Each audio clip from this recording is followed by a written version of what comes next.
कैथल में इनेलो कार्यकर्ता व पदाधिकारी ने मनाया स्थापना दिवस। स्थापना दिवस पर इनेलो के प्रदेशाध्यक्ष रामपाल माजरा ने की प्रेस वार्ता। रामपाल माजरा ने कांग्रेस पर बोला जुबानी हमला।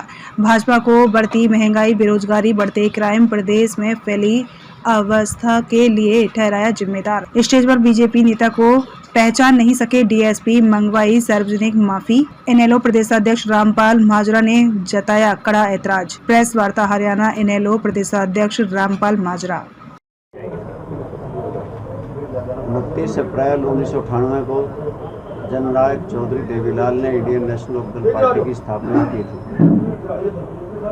स्वर्गीय चौधरी ओम प्रकाश चौटाला ने अपने संघर्ष से और कड़ी मेहनत से इसको सींचने का काम किया। आज पूरे प्रदेश में इंडियन नेशनल लोकदल पार्टी के कार्यकर्ता स्थापना दिवस को बड़ी धूमधाम से मना रहे हैं और स्थापना दिवस पे अपने एक संकल्प भी दोहरा रहे हैं कि आने वाले समय में पार्टी को मजबूत स्थिति में लाया जाए और कड़ी मेहनत कार्यकर्ता करके इसे भी अपने उसी मुकाम पर ले जाने का संकल्प कर रहे हैं। जिस प्रकार के प्रदेश के हालात हैं, देश के हालात हैं कि भारतीय जनता पार्टी की सरकार बनी तो देश की सरकार ने टोल प्लाजाओं पे रेट बढ़ा दिए, जिसका भार जनता पे पड़ा। गैस का सिलेंडर 50 रुपये बढ़ाया गया। पेट्रोल और डीजल पे एक्साइज ड्यूटी 2 रुपये प्रति लीटर बढ़ाई गई। उस भार को भी जनता सहन कर रही है। हरियाणा प्रदेश की सरकार ने भी कोई कसर नहीं छोड़ी।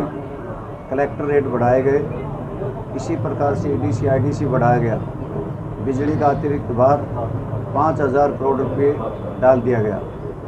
प्रदेश में ना कोई कानून व्यवस्था है, ना प्रदेश में किसी प्रकार की सुख सुविधाएं हैं। परिवार पहचान पत्र के नाम पर लोगों को लूटा गया और अनेकों दिक्कतें आई हैं। आज हरियाणा प्रदेश के स्कूलों में मास्टर नहीं है, अस्पतालों में डॉक्टर नहीं है, जल घरों में जल नहीं, बिजली घरों में बिजली नहीं। इस प्रकार के हालात में जहां लोगों का मन भारतीय जनता पार्टी से उतरा हुआ है, मोह भंग है, वहीं पे कांग्रेस पार्टी भी कोई कम नहीं है। आज वो जगह जगह कह रहे हैं संविधान बचाओ रैली करेंगे। आखिर कभी सोचा भी है या अपने गिरबान में झांक के भी देखा कि संविधान को अगर किसी ने पाँव के नीचे रौंदा तो कांग्रेस पार्टी ने रौंदा था। देश में इमरजेंसी किसी ने लगाई थी तो कांग्रेस पार्टी ने लगाई थी। लाखों बेगुनाह लोगों को जेलों में ठोक दिया था। और इतना ही नहीं, नसबंदी धक्के से की थी। किसानों की ज़मीन लूट करके बड़ी बड़ी कंपनियों के हवाले कर दी गई थी, चाहे डीएलएफ हो, कमेक्स, टीडीआई, पार्श्वनाथ, सारा जैसी कंपनियों को दे दी गई। यानी कि क्षेत्रवाद हुआ और नौकरियों में बंदरबांट हुई थी।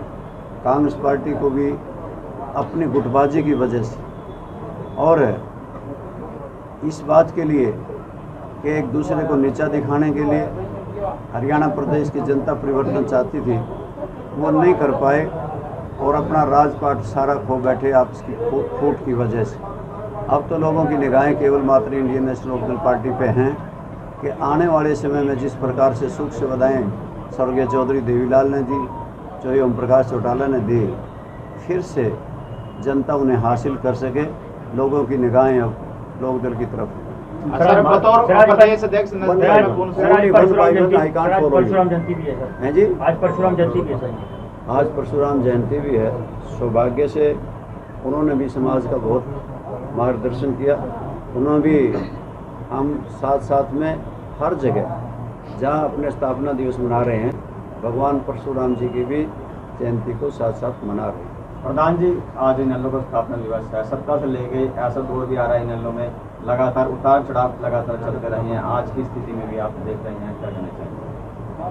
जीवन में चाहे वो मनुष्य का जीवन लगाइए या किसी संस्था का, किसी पार्टी का, प्रदेश का, देश का, उतार चढ़ाव आते रहते हैं। और जब उतार चढ़ाव जो इंसान नहीं देखता धूप छाम नहीं देखता, दुख सुख नहीं देखता, तो वो निखर के भी नहीं आ सकता। ये सही है कि कभी बुलंदियों पे थी, अब वो स्थिति नहीं है, परंतु हमारा संकल्प है कि हमें उसी दिशा में मेहनत करके उसी हालात पैदा करेंगे जिससे वही मुकाम फिर से हासिल हो सके। सर, पुराने कार्यकर्ता घर वापसी कर रहे हैं। हमारा किसी से बैर नहीं है और राजनीति में बैर विरोध होते भी नहीं और कोई दोस्ती और दुश्मनी भी नहीं होती, और किसी प्रकार से अनजाने में हमारे साथी हमसे बिछुड़ गए, हम उनके संपर्क में हैं। बहुत से साथी आए भी हैं, बहुत से साथियों ने हमारे साथ आने का वादा भी किया है। आने वाली 25 सितंबर की होने वाली रैली पे आप देखोगे कि हरियाणा प्रदेश के बहुत से राजनीतिक लोग, बड़े बड़े नामी राजनेता हमारे मंच पे होंगे और हमारी पार्टी में शामिल हो जाएंगे। परिवार के एक होने के भी चांस है सर? परिवार एक होता है तो अच्छी बात, और हमें खुशी होगी, हम उसका स्वागत भी करेंगे। पहलगाम में माधुरी साहब, मंडी की व्यवस्था को कैसे देखते हो? 24 घंटे में उठान की बात मुख्यमंत्री ने कहा था। ना खरीद हुई, ना कोई उठान हुआ, ना कोई भुगतान हुआ, और सरकार के सारे दावे फेल हुए।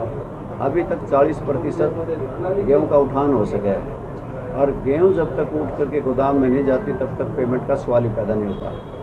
पहले तौल में खाया, 65 जगह 168 में से जहाँ इंस्पेक्शन हुआ था नाप तोल में कमी पाई। पहले तोल में, फिर मोल में 1 किलो फालतू तोला गया, और फिर कैलकुलेट में भी इसी प्रकार से अनियमितताएँ होती है।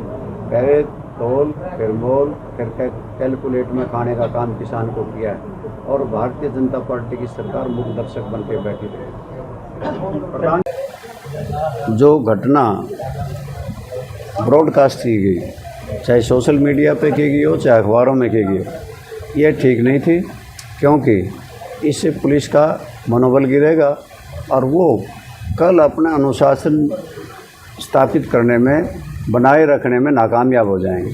वो किसी प्रकार की घटना हो सकती है इसके बाद, इस घटना के बाद न जाने कौन है, कैसे है उनका, तो वो ड्यूटी पर थे, अपना फ़र्ज निभा रहे थे। इतना ज़्यादा गंभीर मामला नहीं था जो दर्शाया गया, इसको बनाया गया। बीजेपी को ने अपने आप को सुप्रीमो दिखाने के लिए ऐसा किया गया। मैं इसकी घोर निंदा करता हूँ।